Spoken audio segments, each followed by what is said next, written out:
He stood there, awkward and exposed, and it hit me. No one had ever truly guided him through something this personal before. But should I? His gaze never met mine. He just stared at the floor like he wished he could sink into it. Shoulders slumped, breaths shallow. He didn't look 19 in that moment. He looked like a scared, uncertain boy who didn't know where else to turn. Everything inside me twisted. I should have stepped away. I should have said, "Talk to your dad," or laughed it off with some clumsy, harmless joke. But I didn't. I stayed rooted, heart hammering in my chest, pretending this wasn't happening. Pretending this wasn't the instant everything began to change. You know that feeling when something seems innocent but too close, too charged? That's what it felt like. A hug that lingers too long, a glance too intense, a silence screaming with what you can't admit. I didn't see it coming. Not like this. It wasn't scandalous, wasn't cinematic. It was messy, raw, painfully human. That's the part people miss. They want a villain, someone to blame. But real life is tangled. Love, loneliness, shame, and that desperate hunger to be seen, if only for a moment. He didn't ask for this. Neither did I. Yet there we were. Ever been in a moment so heavy it crushes your chest, where you know stepping forward means you'll never be the same again? That was this. It started small. A question, a hesitation, a look. What began as motherly concern turned into something irreversible. Now everything is different. My marriage, my home, even the reflection staring back at me. The worst part?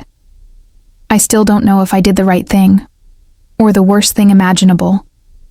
If you came here expecting a simple line between right and wrong, you won't find it. But if you've ever been lonely, confused, or quietly broken, then stay. This story, it's not just about what happened. It's about why. And maybe you'll understand. Before we dive into this emotional journey, make sure you subscribe to our channel where shocking stories of infidelity, loyalty, and betrayal unfold in ways you'll never expect.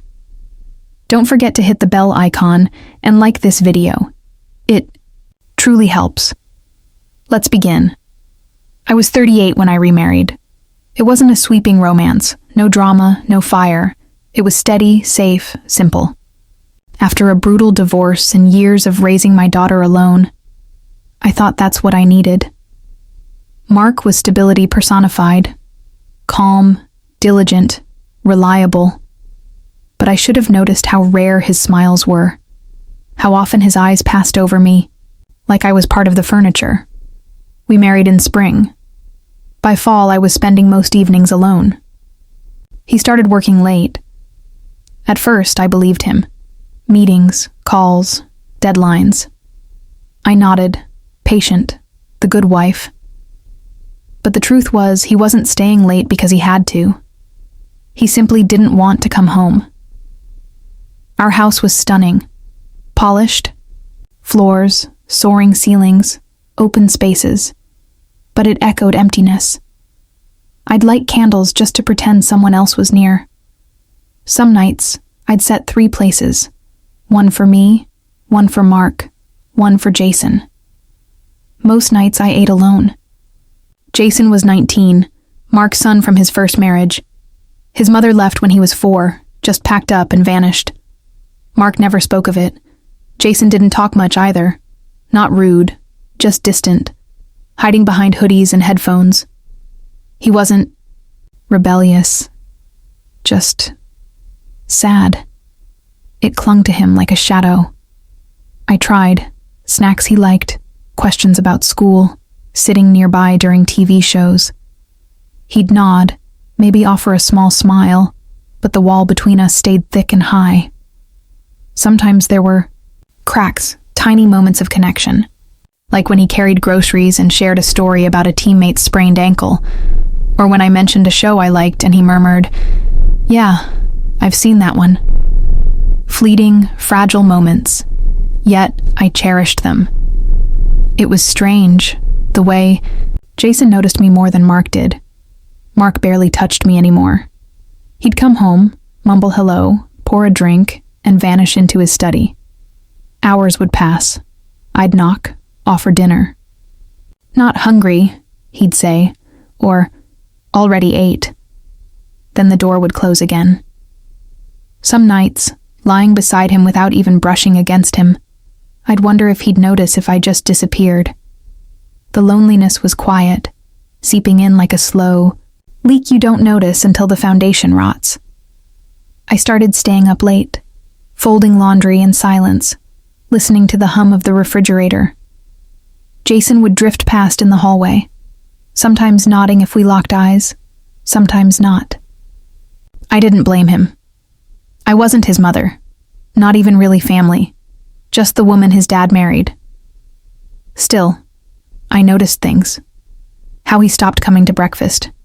How he waited for me to leave before entering a room. How he flinched slightly when I called his name.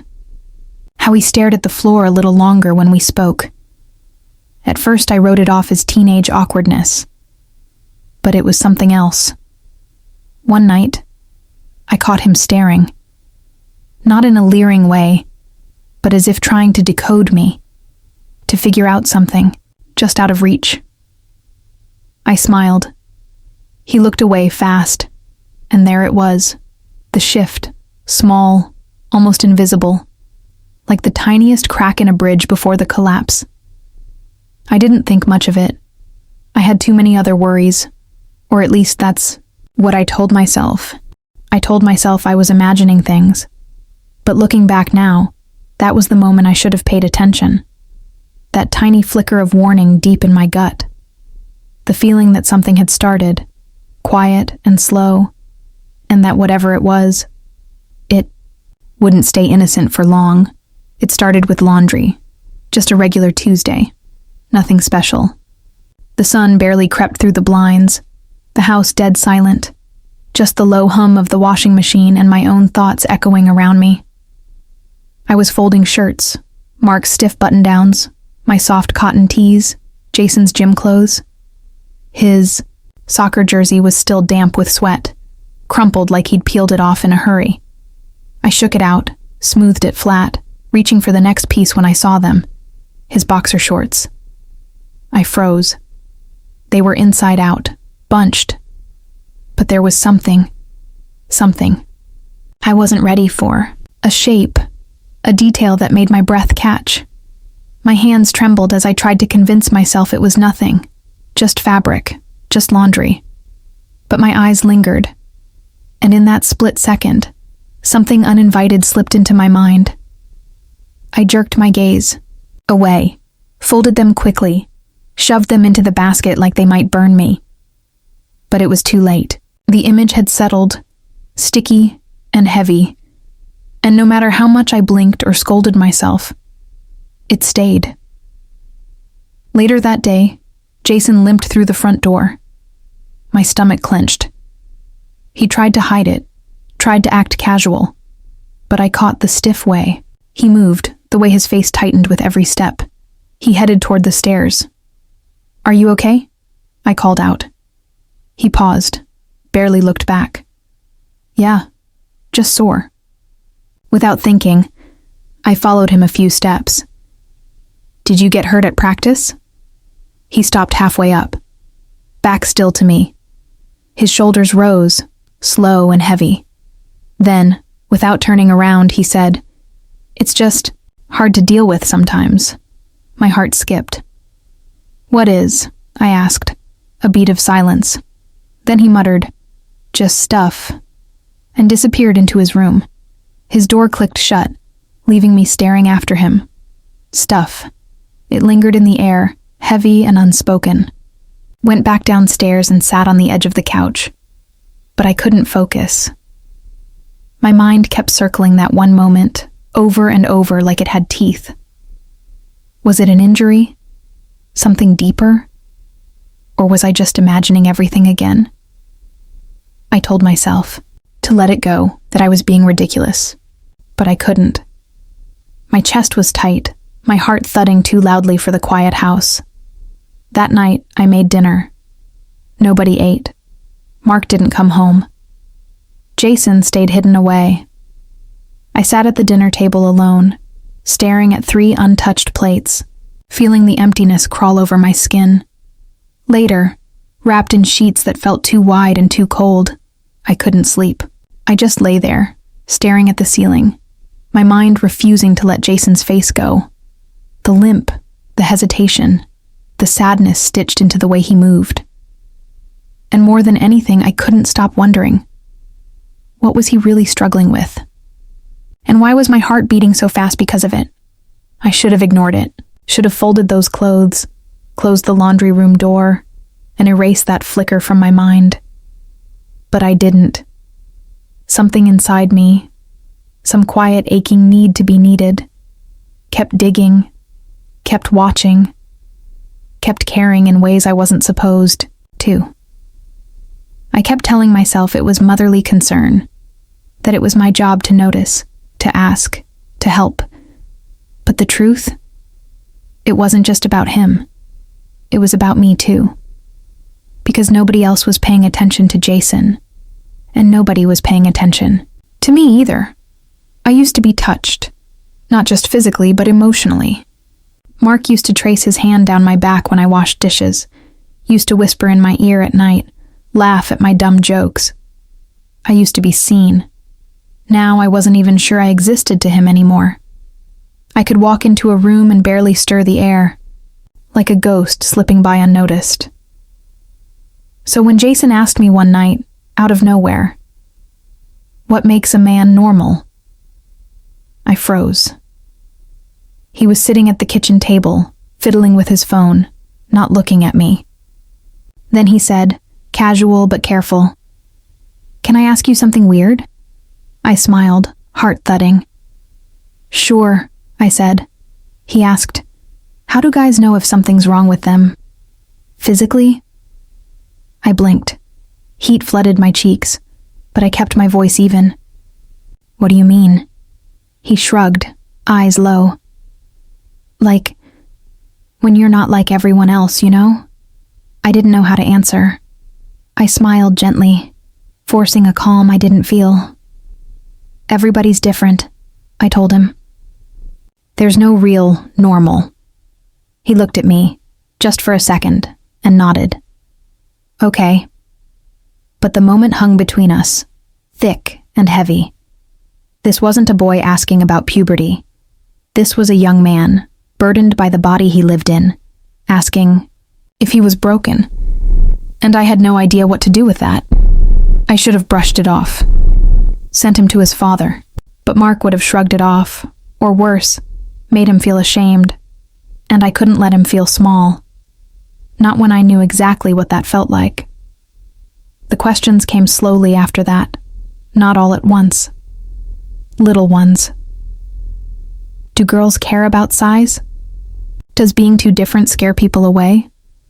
What if you feel uncomfortable in your own body? Each question was a whisper, a plea, a hand reaching into the dark, and each time, I reached back without hesitation, even when I knew I shouldn't. The nights got longer. The house got quieter.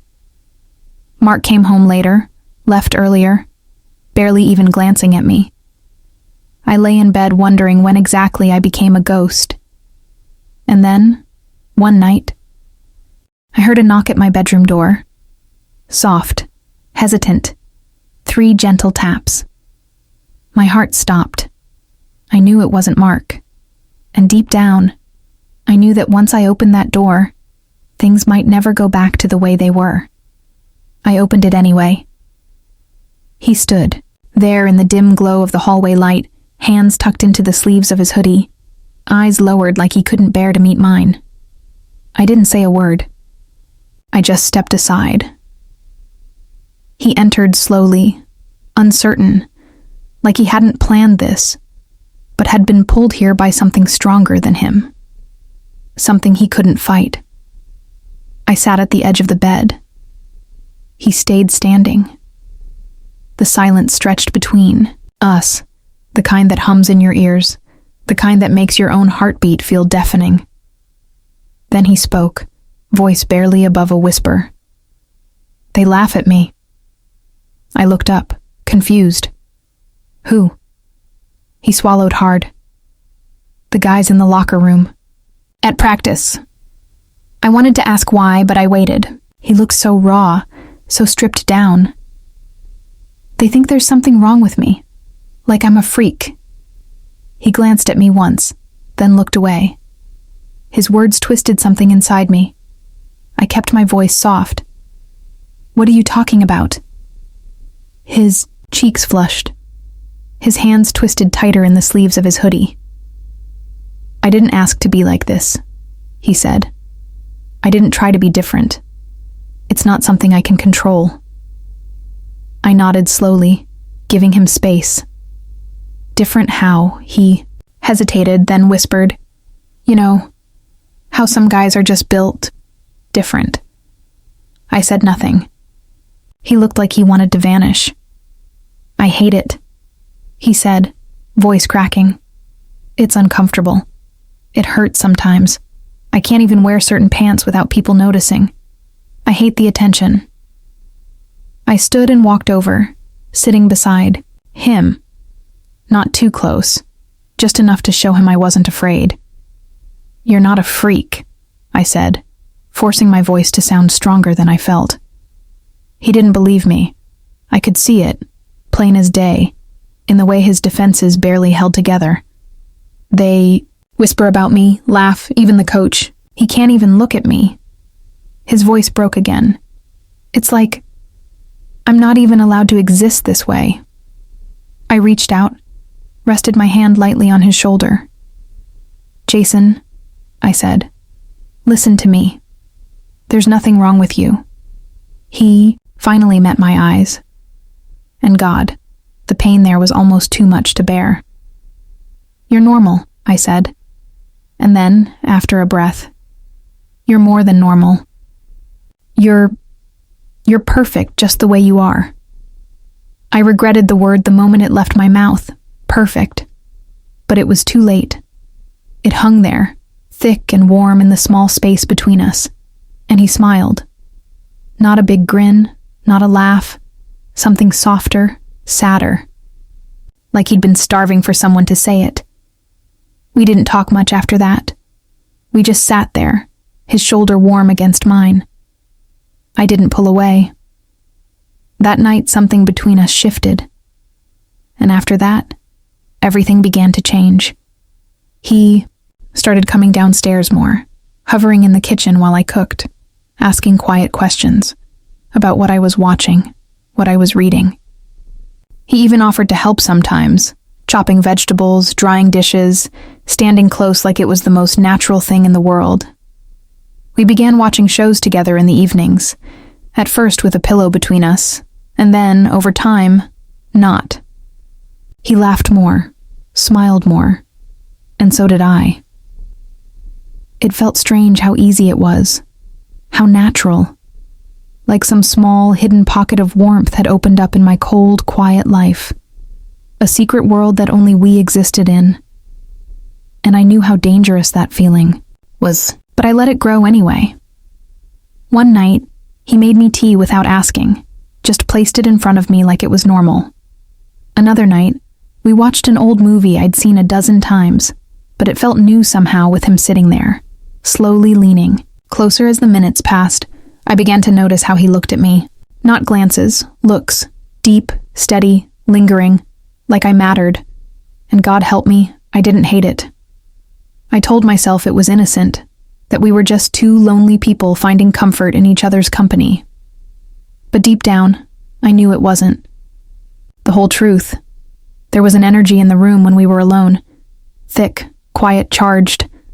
One evening, after a long, heavy silence, he stood up. "Can I show you something?" he asked. I nodded. He reached into the pocket of his hoodie and pulled out a folded piece of paper. At first, I thought it might be a poem or a drawing. It wasn't. He held it out with trembling hands. I took it slowly, unfolded it, and froze. It was a photo of him, of that part of him. Nothing explicit, but suggestive enough to make my breath catch. I looked up, stunned. "Jason, why would you—" He cut me off, voice shaking. "Because I don't know if I'm okay. And you're the only one who's ever made me feel like I am." I should have looked away, but I didn't. The rain that night was relentless, a steady, drumming downpour against the windows, like it was trying to say something we couldn't hear. Thunder rolled, low and deep, and every few minutes the sky cracked open in flashes of light. I sat curled up on the couch, arms around my knees, watching shadows flicker on the wall. The house felt even quieter than usual. Mark was away, off at some conference he barely mentioned. Jason was upstairs. Or so I thought. Then, the power went out. The world snapped to black. No fridge humming, no TV glow. Only the rain and the sudden aching stillness. I lit a few candles and sat back down, the soft flames making the room feel smaller, more intimate. A few minutes later, I heard footsteps. Jason appeared in the doorway, his face lit by candlelight, pale and unreadable. "Power's out," he said quietly, already knowing the answer. I nodded. "Yeah." He hesitated, then came and sat down beside me, closer than usual. His hoodie was damp, the scent of rain clinging to him. Neither of us spoke for a while. Then he shivered. "Cold?" I asked. He nodded, almost sheepishly. I grabbed the blanket draped over the couch and pulled it around both of us. Automatic, instinctive, or maybe not. His body leaned into mine, just slightly. The candles flickered. Thunder rumbled again. He whispered, "Can I ask you something?" My voice came softer than I intended. "Of course." He stared at the flame, eyes distant. What if I'm never enough for someone? What if people always look at me and walk away? I didn't know how to answer. Not in a way that would make it hurt less. He turned to look at me, and his eyes weren't filled with lust. They were filled with fear, desperation, this aching need to be told he wasn't broken. "I just want to understand," he said. "I want to know if there's something wrong with me, or if the world just made me feel that way." I swallowed, hard, my heart pounding under the blanket, my hands cold as ice. "There's nothing wrong with you," I whispered. "You're not too much. You're not too different. You're just human." He nodded slowly, but I could tell he didn't fully believe me. Then he said something that made the air itself seem to freeze. "Would you help me understand?" Not physically, just emotionally. Just tell me what it's supposed to feel like, what it's supposed to be. My hands trembled. My mind screamed no. But my heart whispered, "He needs you." And that whisper was louder. I turned toward him, didn't speak, didn't move. His hand brushed mine under the blanket, barely a touch, soft and unsure. But that touch burned through me. Our eyes met. And in them, I saw every unspoken question. I let the silence answer. I didn't pull away.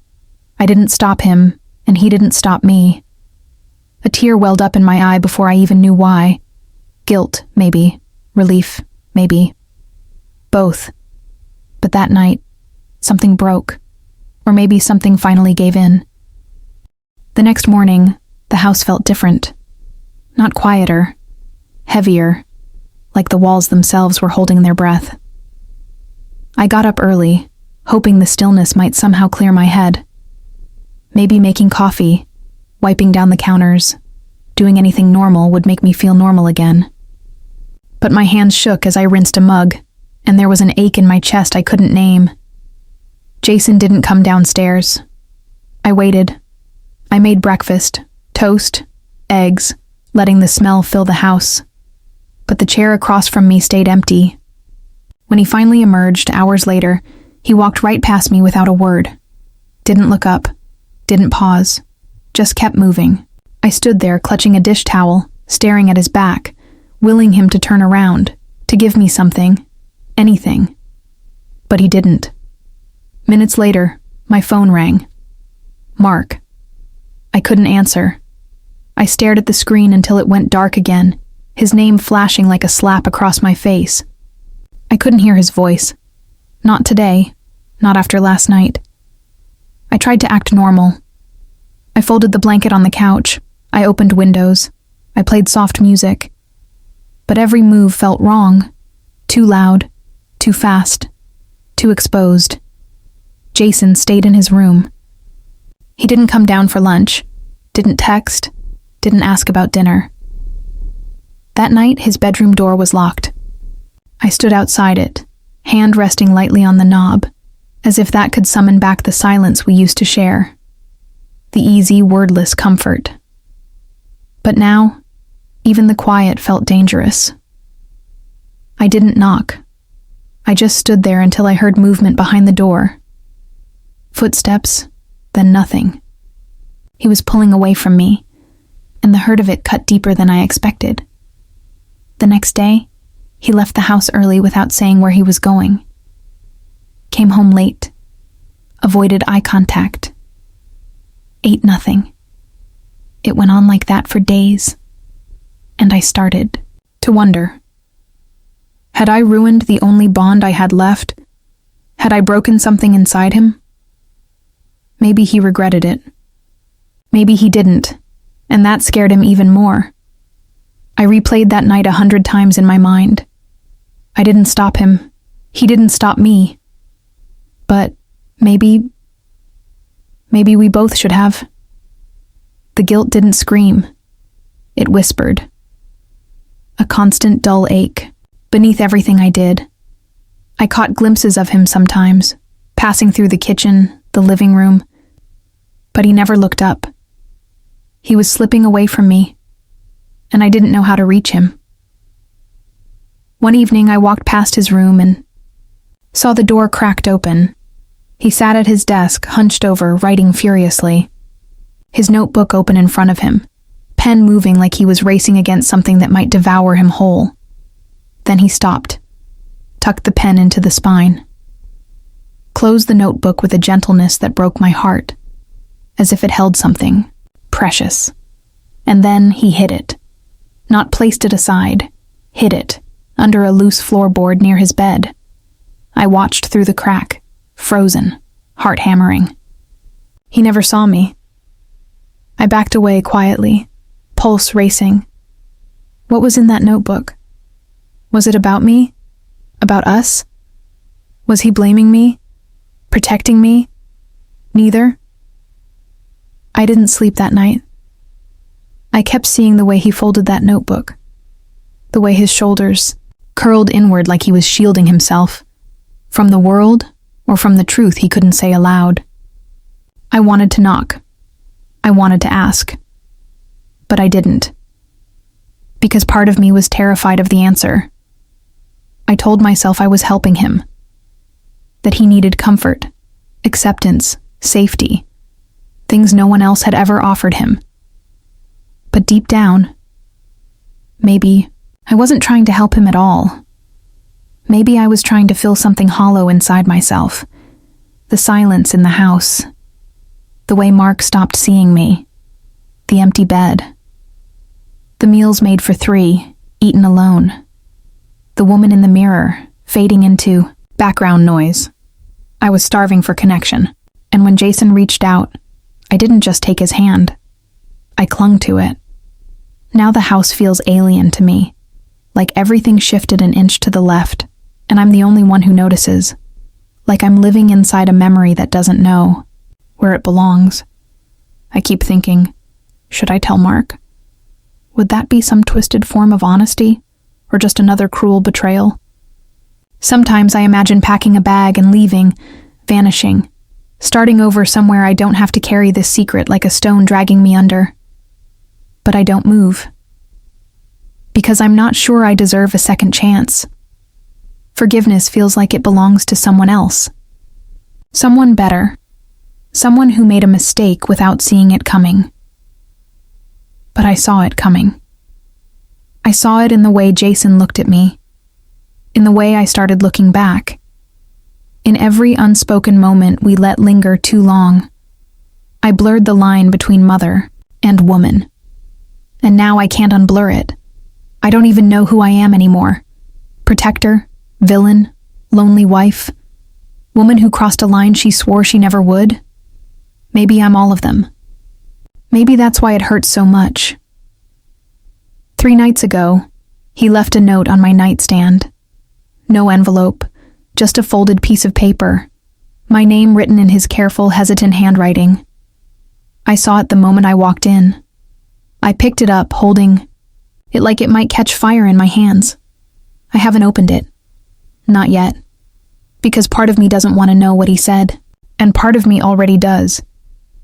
Have you ever done something you truly believed was right in the moment, only to realize later, no matter how you turned it over in your mind, you couldn't justify it?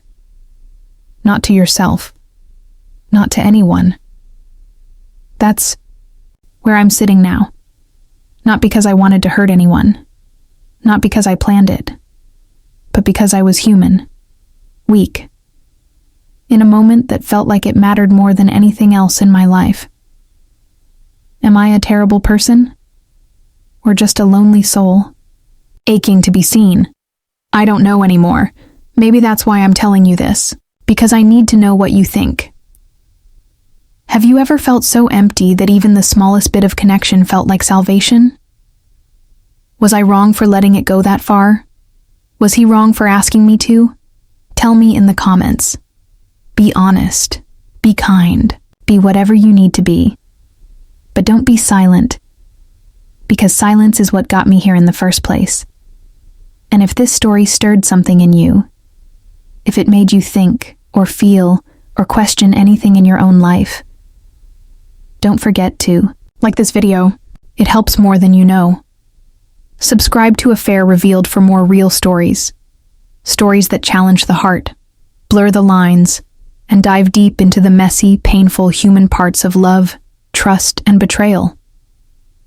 And hit the bell icon, because next time, the confession might be yours.